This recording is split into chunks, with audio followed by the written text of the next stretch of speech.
Hi everyone, my name is Steph, this is the Novelty Corner and welcome back to my channel and welcome to the weekly book steep. I am not in my usual spot because I am away this weekend, and in order to get this video up in a timely fashion, we're filming it while I'm away. It's been a pretty busy week. This is my reading week from the 7th until the 13th of March. I've read a lot of it has been on audio, a lot of it has been rereads, and a lot of it has been for projects. In fact, there's only one book that has not featured somewhere that I'm going to talk about at length, although there is a reread that I'm going to mention a little bit more detail about just because I received it as a review copy. So this week I read 15 different things. I read a total of 3,475 pages. 8 of those books were rereads. I did have 6 DNFs that were part of my try chapter video, and 6 books that I read in the week were for projects. For my rereads, Wild Hopes by Evie Mitchell, which was one of the books that I read in my try chapter video, is a reread. I also reread The Reality of Us by Emma Mugglestone. I had the audio arc from NetGalley for this one. It is an Australian contemporary romance set in a small country town. We are following Alice, who is a former reality show star who got married on one of those reality dating shows. And she is separated from her husband because he's cheating on her, but he also has a substance abuse problem. And she's escaping the spotlight of this breakup by hiding away in this small town and trying to start over. And there she meets a small town lawyer, Owen, who helps her out with her divorce proceedings, and the two become closer and they get to know one another. I've read this before. I read it when it first came out. I love Emma Mugglestone's writing. I think she's doing some really fantastic work in the Australian romance space. The audiobook is currently up for pre-order at the moment. The narrators are Matt Dwyer and Taylor Thomas, and they did a really fantastic job narrating the story. It was really nice to come back to it.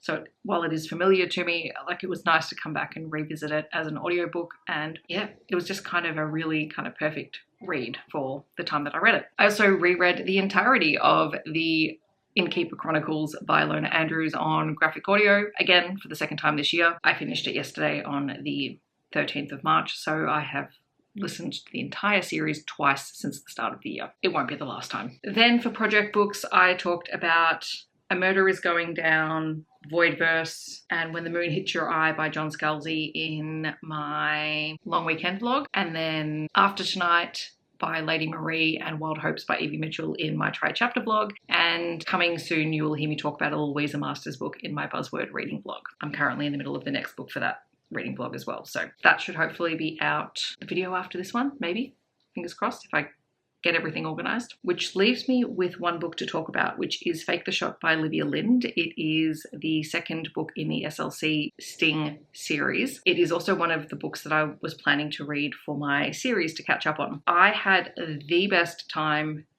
reading this book.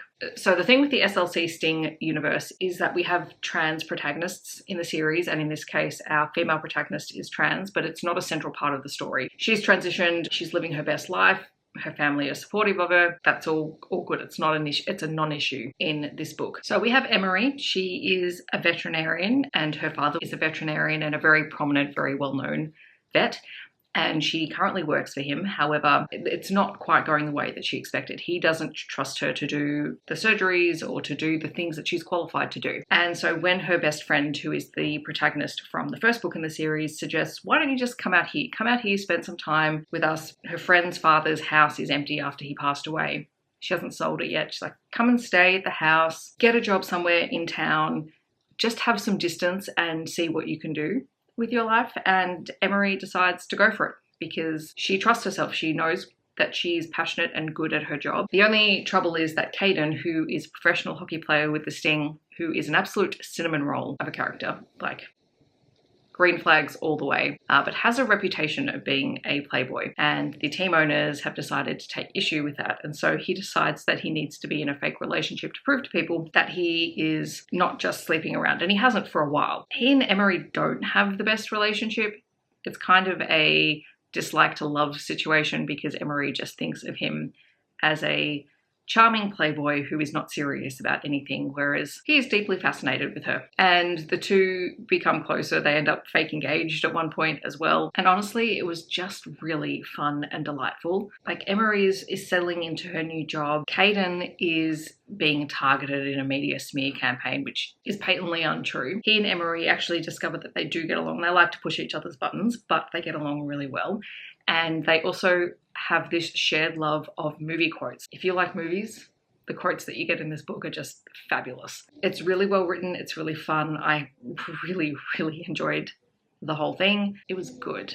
And now I'm caught up, and hopefully there's more books in the series because I really like these characters. Which then brings us to what's coming up on my TBR, and honestly, I don't have huge plans for my TBR. I'm currently reading Broken Harbour by Cowles as an audiobook, which is book 3 in the Sparrow Falls series. I've also got the next book for the Buzzword reading blog that I'm currently like 10% of the way into, and also First to the Finish by Rebecca J. Caffrey, which is a queer F1?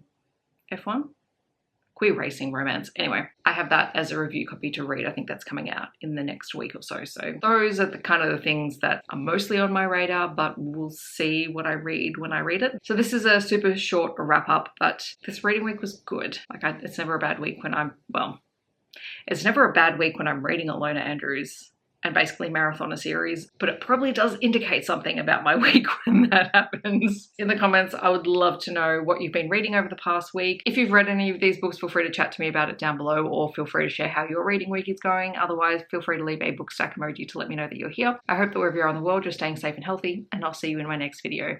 Thanks so much for watching. Bye everyone.